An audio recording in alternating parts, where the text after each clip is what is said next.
kita semua? Sore. Sekali lagi selamat sore untuk kita semua. Sore. Baik, pada kesempatan ini kita akan belajar atau saya sendiri akan membawakan materi berkaitan atau bertema tentang pembagian dan isi kitab suci Perjanjian Baru. Oke, sebelum kita masuk pada materi ini, saya akan bertanya kepada adik-adik, teman-teman sekalian, apa yang kalian ketahui tentang kitab suci? Mungkin ada yang bisa menjawab? Oke, kalau tidak bisa saya akan menjawab sendiri. Kitab suci itu merupakan wahyu Allah, wahyu ilahi Allah yang dituliskan dan merupakan pedoman bagi setiap orang.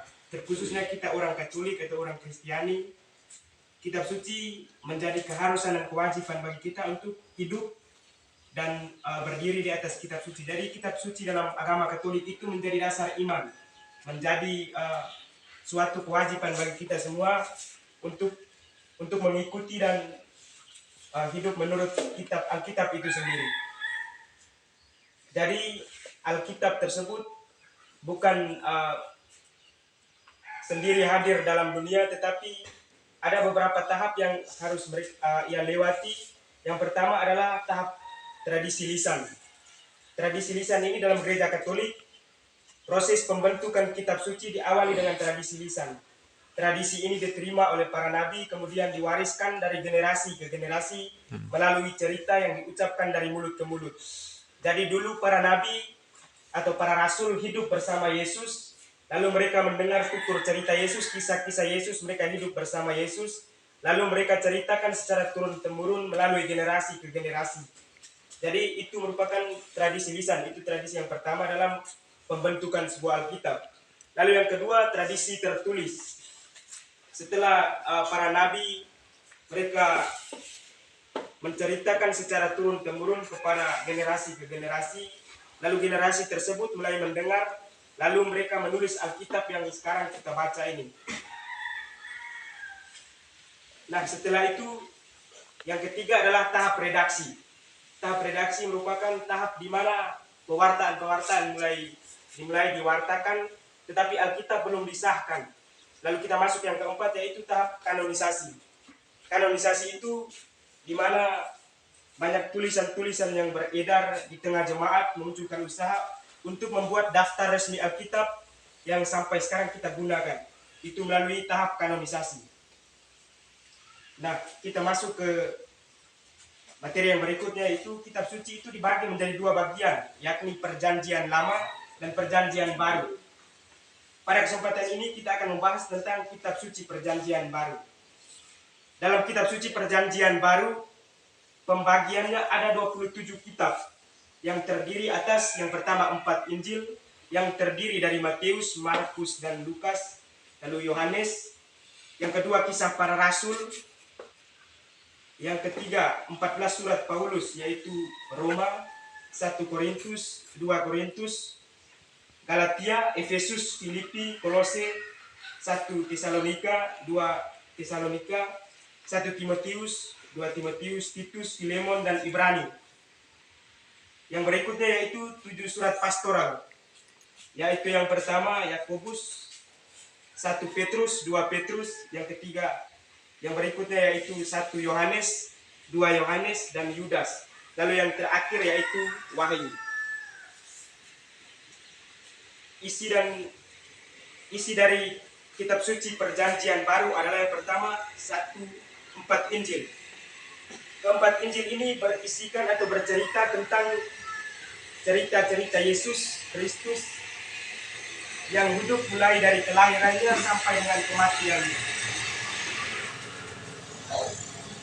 Kematiannya, lalu kebangkitan dan penampakannya sesudah ia bangkit dari antara orang mati, lalu dia naik ke surga. Dari keempat Injil tersebut bercerita tentang kehidupan Yesus di masa kecil, pada waktu pertama ia dilahirkan, kemudian ia berkarya pada umur 30 tahun, lalu ia mati di kayu salib. Setelah itu ia bangkit dari antara orang mati dan naik ke surga, duduk di sebelah kanan Allah yang Maha Kuasa.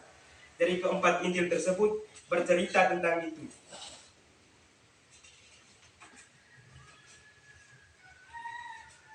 Lalu yang berikut, Injil Matius itu dilambangkan dengan manusia bersayap, lalu Injil Markus dilambangkan dengan singa, Injil Lukas dilambangkan dengan lembu, lalu Injil Yohanes dilambangkan dengan raja wali. Yang berikutnya kita masuk ke dua isi dari kitab suci perjanjian baru, yaitu Kisah Para Rasul. Nah, Kisah Para Rasul ini berisi tentang pertama kali terbentuknya gereja Kristen serta pertumbuhannya sampai pada pertengahan abad pertama Masehi. Jadi Kisah Para Rasul ini berisi tentang bagaimana awalnya gereja dibentuk, bagaimana para rasul setelah kehilangan Yesus, setelah Yesus mati naik ke surga, mereka hidup bersama, rukun bersama dalam suatu keluarga atau komunitas. Mereka pecahkan roti bersama, makan roti bersama. Dari awal itu, makanya gereja yang kita kenal sekarang terbentuk itu dari awalnya di situ. Lalu yang berikut, surat-surat Paulus yang tadi saya sebutkan, itu berisi tentang jawaban atas permasalahan atau pertanyaan yang dihadapi oleh jemaat atau orang-orang tertentu. Juga berisi ajaran-ajaran dan nasihat yang relevan untuk kehidupan jemaat atau orang yang dituju oleh surat tersebut. Jadi surat-surat Paulus ini berisikan tentang jawaban-jawaban kehidupan yang dialami oleh jemaat atau surat-surat yang ditulis oleh Paulus sendiri kepada orang tersebut. Jadi permasalahan-permasalahan yang dihadapi oleh jemaat pada waktu Paulus masih hidup, Paulus menjadi pewarta sabda. Jadi jawaban-jawaban tersebut Paulus berikan ketika pada saat jemaat-jemaat mengalami permasalahan dalam kehidupannya atau dalam pewartaan-pewartaan yang mereka alami. Dan yang berikut yaitu surat pastoral, yaitu yang saya sebutkan tadi, itu berisi tentang individu dengan pengawasan pastoral gereja dan juga membahas masalah kehidupan doktrin dan kepemimpinan Kristen. Jadi surat pastoral ini membahas tentang kehidupan doktrin dan masalah-masalah doktrin dan kepemimpinan dalam kehidupan bergereja dengan agama Kristen. Lalu yang kelima, yang terakhir, yaitu wahyu. Wahyu ini berisi tentang serangkaian penglihatan hal ilmuah umat Kristen dan dunia seluruhnya ke masa depan atau masa terakhir. Jadi ketika kita buka kitab Wahyu, kita akan membaca atau melihat tentang bagaimana serangkaian penglihatan melalui hal-hal ilmuah umat Kristen dan dunia seluruhnya ke masa depan dan masa terakhir. Itu kitab Wahyu menggambarkannya seperti itu. Lalu yang berikut kita akan masuk ke materi yang berikut, yaitu pendalaman kitab suci. Jadi teman-teman semua bisa buka Alkitab. Perikopnya yaitu Injil Lukas bab 2 ayat 1 sampai 7. Oleh karena itu saya minta kesediaan satu anggota atau teman-teman untuk maju ke depan dan membaca. Saya mau baca.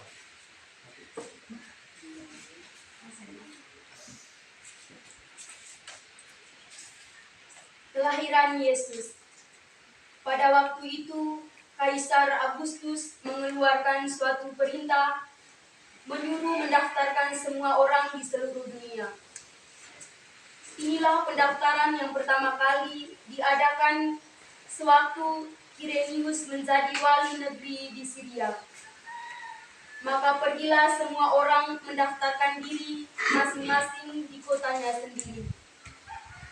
Demikian Yusuf pergi dari kota Nazaret di Galilea ke Yudea, ke kota Daud yang bernama Betlehem, karena ia berasal dari keluarga dan keturunan Daud, supaya didaftarkan bersama-sama dengan Maria, tunangannya, yang sedang mengandung. Ketika mereka di situ, tibalah waktunya bagi Maria untuk bersalin, dan ia melahirkan seorang anak laki-laki, anaknya yang sulung, lalu dibungkusnya dengan lampin dan dibaringkannya di dalam palungan, karena tidak ada tempat bagi mereka di rumah penginapan. Demikianlah sabda Tuhan. Baik, terima kasih kepada yang membacakannya. Setelah kita mendengarkan bacaan ini, ada beberapa pertanyaan penuntun yang harus kita jawab.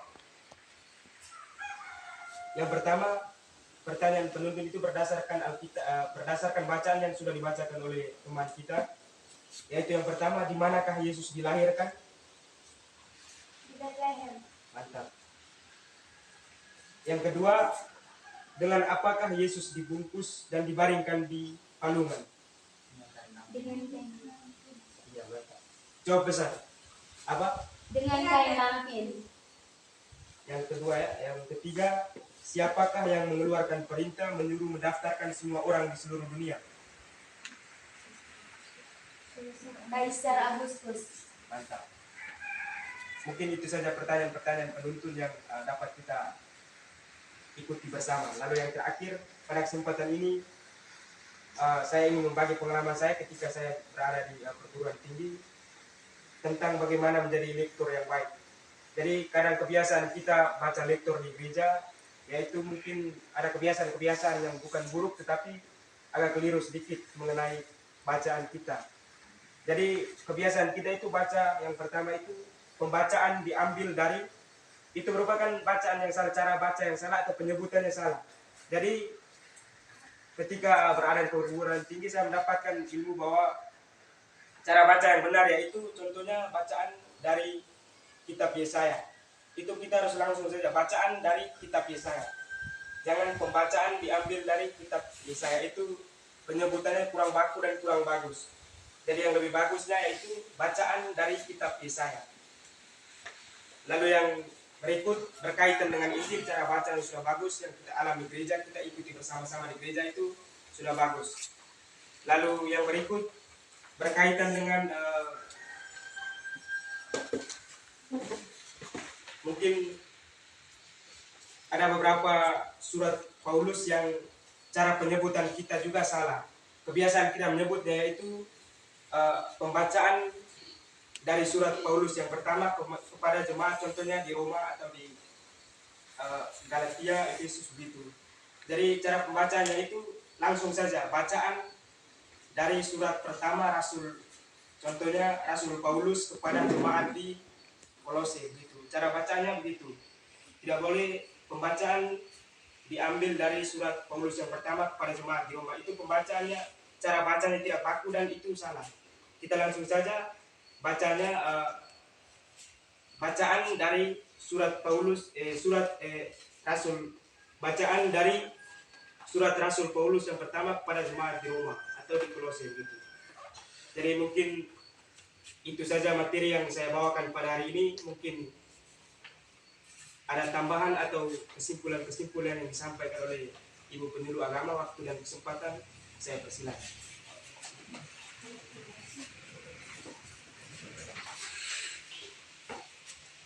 Baik, pertama-tama selamat sore semuanya. Sore. Halo. Hai. Hai. Halo. Halo, hai. Halo. Oke, baik.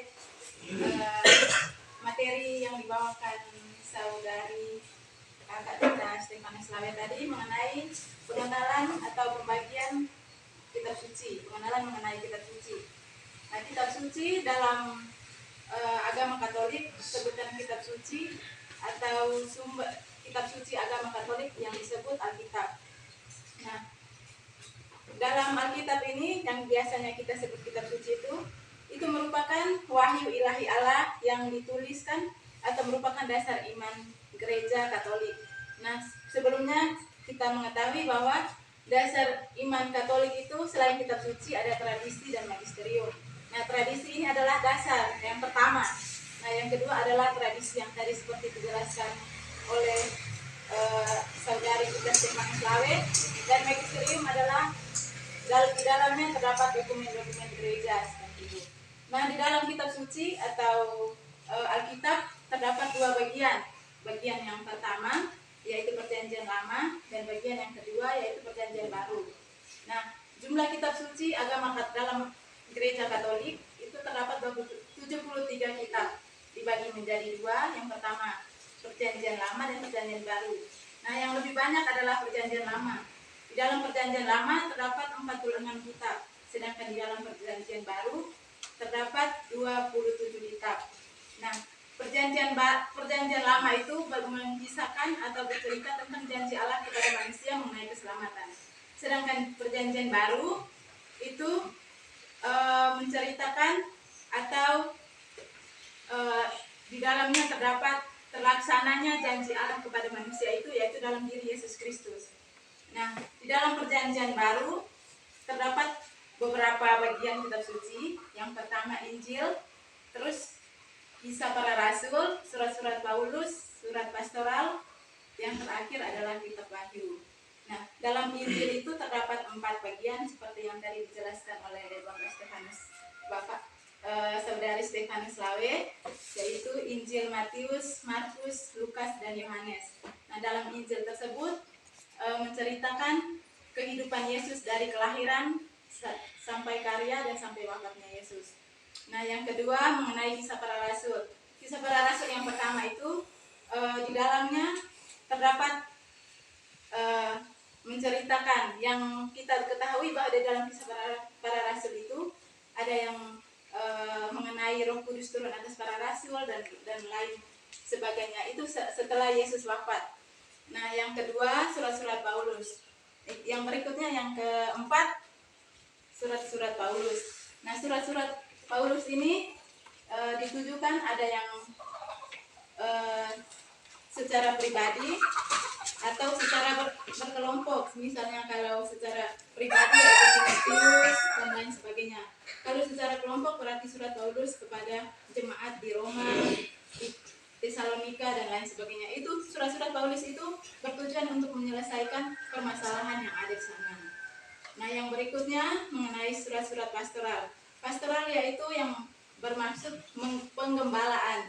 Menggembalakan berarti surat-surat pastoral seperti apa tadi? Sebentar ya.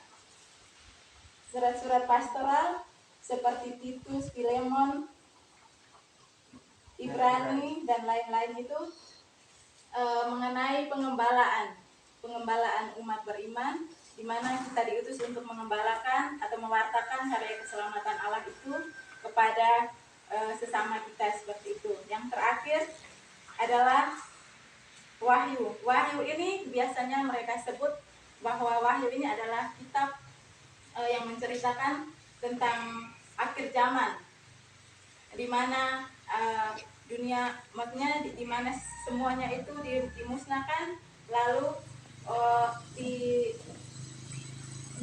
seperti dikisahkan bahwa pada waktu itu umat Israel mereka mendirikan Bait Allah, setelah itu mereka meruntuhkan dan membangunnya kembali seperti itu. Nah, itu di kitab Wahyu. Dan berikutnya menyangkut kitab pendalaman kitab suci yang barusan dibacakan oleh Saudari Sawe, bahwa mengenai kelahiran Yesus. Nah, kita ini kan barusan merayakan hari raya Natal. Nah, kelahiran Yesus merupakan suatu kegembiraan bagi kita, di mana Allah itu berinkarnasi atau menjelma menjadi manusia untuk menyelamatkan kita umat manusia seperti itu. Nah, jadi dalam kisah kelahiran Yesus tadi berawal mula dari kisah Kaisar Agustus, di mana dia mengeluarkan perintah kepada umat-umat, kepada orang Ibrani untuk mendaftarkan diri ke daerah asalnya sendiri. Nah, di mana Yusuf itu berasal dari Bethlehem dan dia kembali untuk mendaftarkan diri bersama Maria tunangannya tersebut ke daerah asalnya sendiri seperti itu. Nah, dalam perjalanan misalnya kita kan dari tempat yang lain terus baru kembali ke tempat lain, itu kan kita tidak ada rumah, tidak ada kenal orang di situ. Nah, mereka yang dialami Yusuf dan Maria juga sama. Pada saat mereka kembali ke daerah asalnya, mereka tidak punya rumah. Nah, di situ mereka ketuk pintu 3 kali. Nah, mereka tanya, adakah tempat penginapan bagi kami untuk malam ini? Nah, sampai ketiga 4 kali pun di situ tidak ada tempat penginapan bagi mereka. Nah, pada saat Maria mau bersalin, nah di situ mereka mendapatkan kandang domba atau kandang apa diistilahkan tuh. Nah, di situ Maria terpaksa melahirkan Yesus di situ. Nah, di situ pun Yesus dilahirkan tidak di tempat yang mewah atau di tempat yang berada atau di tempat misalnya ada misalnya ranjang untuk tidur, tidak ada. Jadi di situ Yesus dilahirkan hanya dibungkus dengan kain lampin. Itu melambangkan kesederhanaan dan kerendahan hati Allah menjadi manusia untuk menyelamatkan kita umatnya. Seperti itu. Nah, mungkin hanya itu penambahan dari saya. Saya kembalikan kepada saudari Stefanus Labus. Terima kasih. Ya baik, terima kasih kepada Ibu Guru Agama yang sudah memberikan penambahan dan kesimpulan mengenai apa yang kita pelajari bersama pada hari ini melalui materi yang saya bawakan pada hari ini. Jadi dengan demikian berakhir sudah materi yang saya bawakan pada hari ini. Terima kasih untuk kehadirannya. Terima kasih atas pengorbanan waktu, tenaga, dan pikirannya untuk datang ke sini. Terima kasih, selamat sore sekalian. Selamat sore.